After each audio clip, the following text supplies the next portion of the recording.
everyone, welcome back again to my YouTube channel. My name is Kevin Saili. Pada YouTube channel ini teman-teman akan menemukan informasi menarik seputar cryptocurrency. So if you do the cryptocurrency, make sure kalian subscribe channel ini. Teman-teman, what a sad day. Kita ngelihat Bitcoin drop ya sampai di bawah $40.000. Sekarang dia bertahan di kisaran 39.200 dan kira-kira nih, wah, bakal kayak gimana nih ke depannya potensi untuk pergerakan si Bitcoin ini ya. Kita perlu bahas dulu untuk Bitcoin karena balik lagi Bitcoin ini adalah yang utama.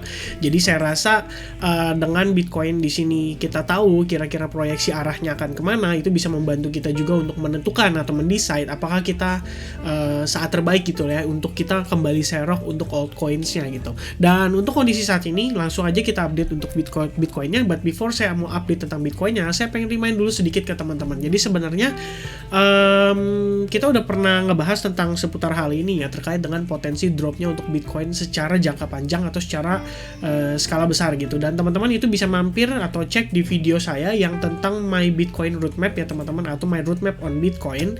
Ini nggak cuma satu, saya udah bikin ini sebanyak 7 part ya. Jadi kalau teman-teman cek itu, teman-teman bisa ikutin progress-progressnya dari saya bikin part by part ya. Tuh ada part 4, part 5, part 6, terus ada yang terakhir terbaru itu adalah part 7 ya. Nah, di part 7 sebenarnya highlight saya pada saat itu lebih banyak ngebahas tentang kondisi time frame weekly-nya, which means nanti kita akan juga bahas untuk time frame weekly-nya karena saya rasa ini juga cukup penting teman-teman ya. Waktu lalu kita sempat discuss soal hal ini, di mana ada potensi kita ngelihat di weekly itu bisa aja Bitcoin itu untuk finishing wave 4-nya menuju ke expanded flat ABC corrective pattern teman-teman. Jadi kalau misalkan irregular flat ABC corrective pattern atau expanded flat ABC corrective pattern, yang kemungkinan terjadi itu adalah kita bisa ngelihat Bitcoin bahkan lebih rendah daripada $30.000, which means ya untuk saat ini saya bisa katakan probabilitas ke arah sana tentu lebih minim atau lebih tipis gitu. Dan saat ini saya pengen coba sharing kira-kira outlook yang menurut saya ini lebih memiliki probabilitas yang masuk akal atau di tengah-tengah lah teman-teman. Alright, so let's start from maybe dari 4 jam dulu kali ya.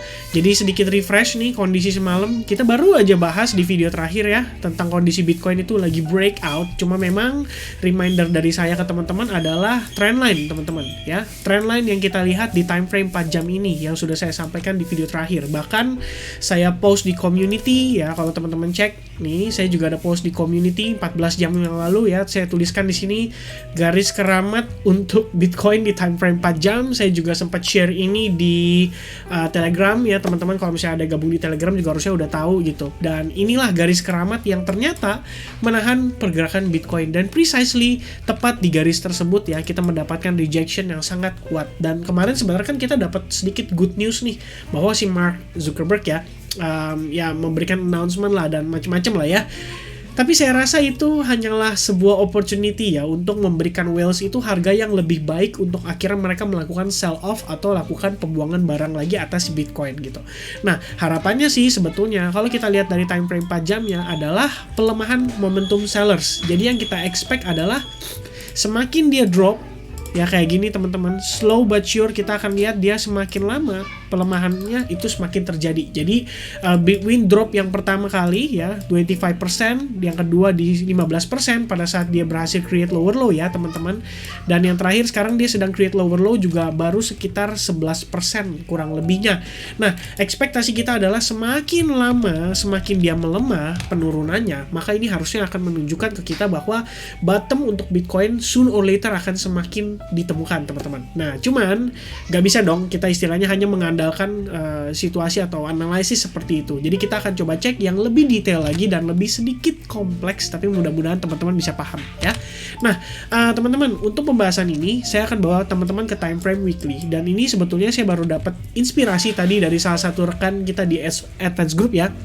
Dia menyampaikan bahwa gimana kalau kita lihat ini sebagai potensi ascending channel, dan saya rasa I think itu bisa juga teman-teman ya, dalam artian kalau misalkan demikian ini memang membentuk yang namanya running flat ABC corrective pattern, bisa saja si wave korektifnya kita itu sampai lowest-lowestnya itu di kisaran $30.000. Karena tadi kalau misalkan saya munculkan si Bitcoin logarithmic growth curve-nya, nih kita bisa lihat teman-teman, ini tuh sebenarnya berdekatan dengan area bottom ya dari Bitcoin logarithmic growth curve ya. Jadi kalau kalian lihat nih Di bagian bawahnya itu bertepatan dengan area yang sama yang berpotensi menjadi kita punya bagian bottom dari si ascending channel yang terbentuk pada pergerakan ini, teman-teman. Dan kalau misalkan demikian ini merupakan running flat corrective pattern, ya sebenarnya sih kita nggak harus expect dia sampai testing ke bagian bawahnya. Kita cukup expect dia mungkin bertahan di kisaran Fibo 78,6%. And I think that's good enough untuk ngelihat si Bitcoin bisa rebound kembali nicely dari area tersebut gitu ya. Jadi bisa aja prinsipannya seperti fake out gitu teman-teman ya. Jadi kayak set turut ke bawah, habis itu dia rebound lagi gitu ya.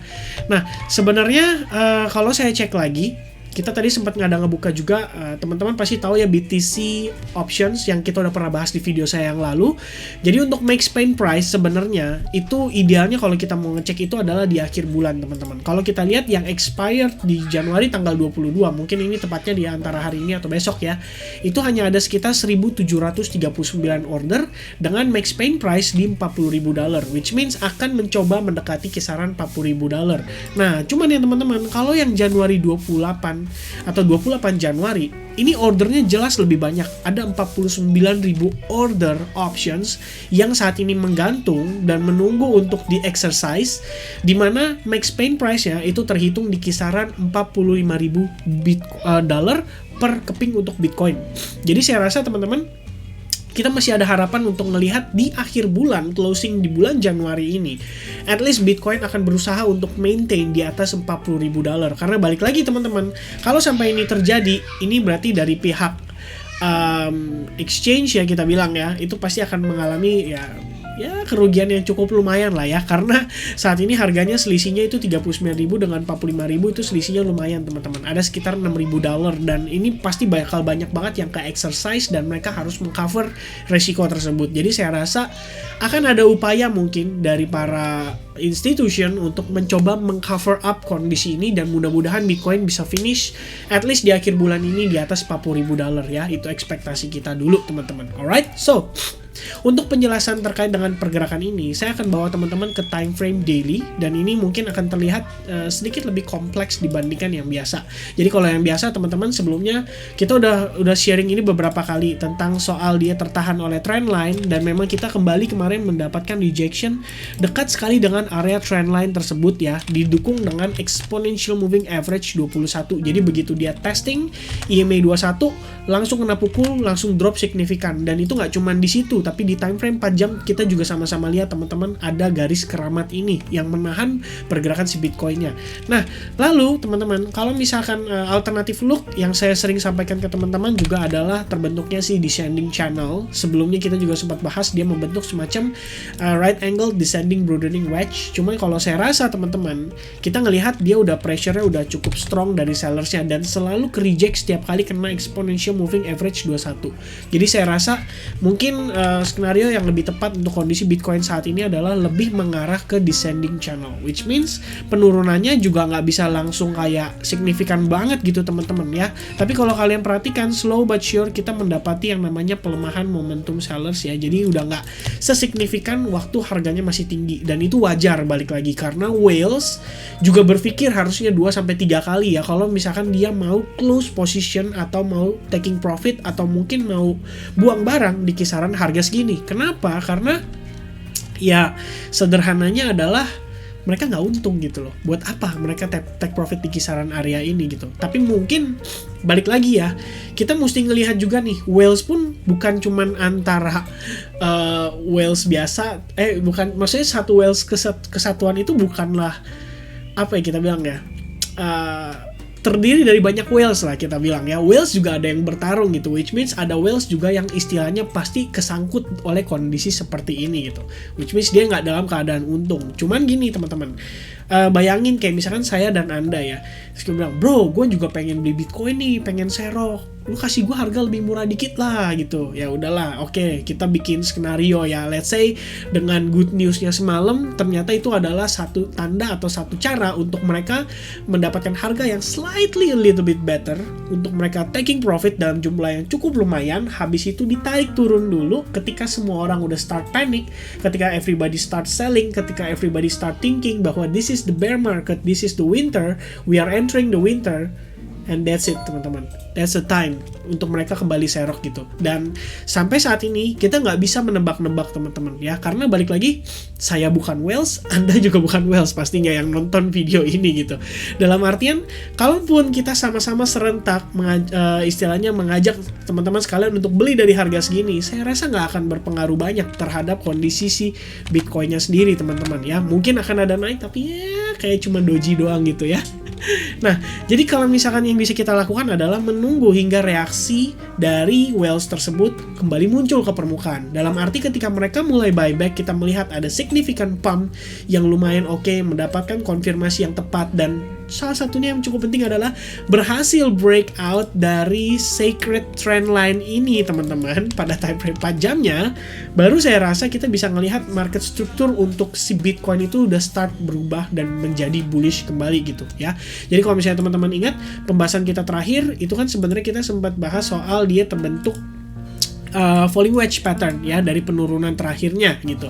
Dan memang saat dia breakout sih ya oke, cuman di time frame 4 jam setelah dia close jam 3 ya ini harusnya jam 11 ya. Oh ya, kita lihat setelah close jam 11 dia kembali mendapatkan rejection tepat di trendline yang kita bahas terakhir itu teman-teman. Dan mungkin ada satu yang saya miss, yaitu trendline tersebut ternyata merupakan titik temu antara neckline dari recent head and shoulders yang saya sudah pernah bahas di video atau 2 video terakhir saya teman-teman. Dan precisely di sini kita mendapati rejection atas confluence of resistance yang ada di level tersebut teman-teman ya. Nah, kalau misalnya kita lihat sekarang situasinya sebenarnya kalau untuk time frame hourly saya hanya menggunakan Fibonacci eksternal saja. Kita tarik dari dia punya lowest point ke highest point pada head and shoulders-nya, dan kita dapati potential support di kisaran Fibo 1272 itu berada di $38.000 dan di $36.000 berdasarkan Fibo 1618-nya teman-teman. Nah, cuman ini untuk jangka pendek aja. Jadi kita lihat juga kita belum tahu pasti apakah artinya di area ini udah boleh serok gitu. Seperti yang saya katakan ke teman-teman sekalian ya, bahwa ada baiknya sometimes kita menunggu hingga konfirmasi jelas dan kita bisa dapati apa istilahnya transaksi dengan less spekulatif tapi juga dengan risk management yang tepat gitu. Dalam arti kalau entry tetap teman-teman harus tahu kapan exit dengan resiko yang teman-teman bisa batasi dan dalam batas atau dalam tanda kutip kadar wajarnya kita teman-teman. Jangan sampai kita entry tapi kita nggak tahu kapan harus exit dan resikonya itu kita akhirnya nahan bisa sampai loss-nya itu even di atas 50% atau 70%, which means itu sebenarnya sangat tidak bijak ya dalam berinvestasi gitu. Karena in the end everyone in investing itu pasti pengennya profit gitu. Jadi kalau misalkan kita invest tapi kita bisa floating minus sampai 80%, 70%, I think that's really not wise teman-teman. Dan itu bukanlah suatu opsi yang baik untuk kita belajar berinvestasi gitu. Dalam arti nggak mungkin dong kita selamanya kalau invest maunya nyangkut gitu kan. Istilahnya kita nggak belajar dari pengalaman sebelumnya gitu loh. Nah, oke, so untuk time frame hourly langsung ya tadi kita bahas ke hourly-nya dulu. Jadi sebetulnya kalau untuk hourly sendiri saya rasa ini adalah beberapa area yang berpotensi divisit oleh si Bitcoin based on Fibonacci retracement yang kita bisa tarik menggunakan external levelnya. Jadi teman-teman boleh consider lihat di area ini apakah kita akan mendapatkan reaction. Dan untuk kita ngelihat Bitcoin kembali bullish saat ini itu sekarang itu yang tadinya mungkin di kisaran area 48.000 sekarang sudah mulai slowly turun ya teman-teman sampai di kisaran $43.000. Jadi kita bisa lihat dia retrace back di atas 45.000 aja, itu udah bakal menjadi good news atau good sign banget buat kita lihat permulaan awal bahwa whales itu sudah mulai start serok gitu. Tapi kalau kita belum bisa ngelewatin area tersebut, saya rasa belum saatnya untuk whales serok. Mungkin balik lagi whales juga nunggu ke kondisi perekonomian yang ya agak lebih stabil ya setelah proses nanti tapering dan lain sebagainya teman-teman. Alright, nah ini dia part yang menurut saya teman-teman mungkin akan sedikit confused ya, karena ini ngebahas tentang Elliott Wave Theory dan balik lagi ini adalah pembahasan seputar pada time frame weekly. Jadi untuk menjelaskan proses terbentuknya potensi skenario ini teman-teman, dan balik lagi saya sampaikan ini adalah disclaimer ya, bukanlah suatu ajakan, bukanlah suatu prediksi, juga bukanlah suatu perkiraan atau kita bilang ya prediksi lah ya. Saya nggak suka dengan bahasa prediksi soalnya. Oke. Nah, overall kan tadi teman-teman lihat ya bahwa kita mungkin saja belum finishing wave 4-nya kita teman-teman. Dan itu bisa aja prosesnya A, B, C corrective pattern, which means kalau si wave korrektifnya di bagian paling bawah, maka skenario yang mungkin terjadi pada Bitcoin adalah seperti ini teman-teman ya. Nah, good newsnya adalah kalau misalkan seandainya kita ketahan hanya pada Fibo 78,6%, lalu kita mendapatkan reaction dan start rebound bahkan breakout the structure, maka ini saya baru bisa asumsikan kita itu menuju ke running flat corrective pattern yang lebih luwes ya, atau lebih fleksibel, kita bisa bilang ya sedikit lebih tinggi dari potensi area bottomnya teman-teman. Nah, seandainya kita masuk ke skenario yang ini, maka kira-kira gambarannya akan seperti ini teman-teman. Oke, ready ya? Nah, jadi kalau teman-teman lihat ya, ini kan prosesnya nih sebenarnya udah makan beberapa wave sekaligus ya. Ini adalah 5 wave ya, teman-teman pasti udah tahu dari pembahasan kita yang terakhir di video yang ya saya lupa yang udah keberapa ya, waktu awal-awal bulan Mei sih. Kita udah bilang di sini adalah potential A wave korektifnya. Maksudnya di sini waktu itu A, B, C corrective pattern ya, lebih kurangnya gambarannya seperti ini. Nah, lalu kita lihat dia berproses kembali dari A corrective pattern, penguatan ya. Tadinya kita consider ini sebagai potensi rally menuju ke biggest wave 5-nya dia, tapi setelah kita mendapati dia tertahan di sini ya, dia false break lagi, kemudian dia balik lagi turun. Disinilah kita mengconsider terbentuknya yang namanya expanded flag corrective pattern, dan harusnya teman-teman, jika demikian proses ini sudah terpenuhi ya. Artinya di sini adalah A wave, B wave, and C wave. Kalau kalian lihat ini terdiri dari wave 1, 2, 3, 4, dan 5, lalu A, B, C corrective pattern, lalu wave 1, wave 2, wave 3, wave 4, and wave 5, which means kita sudah menyelesaikan dua potential wave-nya dia atau corrective wave-nya dia. Nah, pertanyaannya nih, sekarang situasinya lebih ke arah mana gitu. Nah, ini yang saya pribadi lihat, kita ngelihat di sini ada potensi wave 1, wave 2, wave 3, and then wave 4, dan harusnya saat ini kita sedang proceed menuju ke potential wave 5 ya. Nah, tinggal pertanyaannya nih, wave 5-nya sejauh mana sih gitu kan. Nah, so far kalau saya melakukan perhitungan teman-teman, kita menggunakan dua Fibonacci ya. Yang pertama saya gunakan Fibonacci extension. Kalian bisa tarik dari potential wave 2-nya ya ke wave 3, lalu kita tarik ke wave 4 untuk pullback-nya dia, dan kita mendapati area yang mungkin defisit untuk Bitcoin potentially wave 5 itu berada di kisaran Fibo 100-nya $37.000, karena di sini kita lihat juga terdapat confluence of Fibonacci ya, karena saya cuma tarik dari wave 3 ke wave 4 ini ya. Kalau kalian lihat di sini, kayak gini ya, kita tarik ke pullback-nya di wave 4, lalu kita munculkan Fibo 1618, dan untuk lebih enak mungkin saya akan ganti warnanya menjadi hijau ya tadi. Ya kayak gini ya lebih kurangnya. Nah, kalau kita lihat teman-teman, di area ini sementara itu terdapat confluence of Fibonacci, dan itu berarti di kisaran $37.000, berpotensi menjadi salah satu area yang mungkin akan divisit oleh Bitcoin untuk mendapatkan posisi wave 5-nya dia, lalu close up ini menjadi potential ABC corrective pattern. Dan kalau misalkan seandainya di area tersebut gagal di maintain dengan baik, maka consideration berikutnya adalah overall teman-teman based on Fibonacci extensionnya itu berada di Fibo 1618 area $30.000. Nah teman-teman, ini adalah grand outlook untuk Bitcoin saat ini yang saya pribadi tadi lakukan analisis, dan saya kira ini adalah area yang sebetulnya mungkin akan direvisit oleh si Bitcoin dalam tanda kutip hanya jika dia failed untuk maintain $40.000 dengan baik teman-teman. Dan kalau misalkan kita lihat hari ini juga, ini kan sebenarnya kalau closing candle kemarin itu dia belum close di bawah 40.000 ya.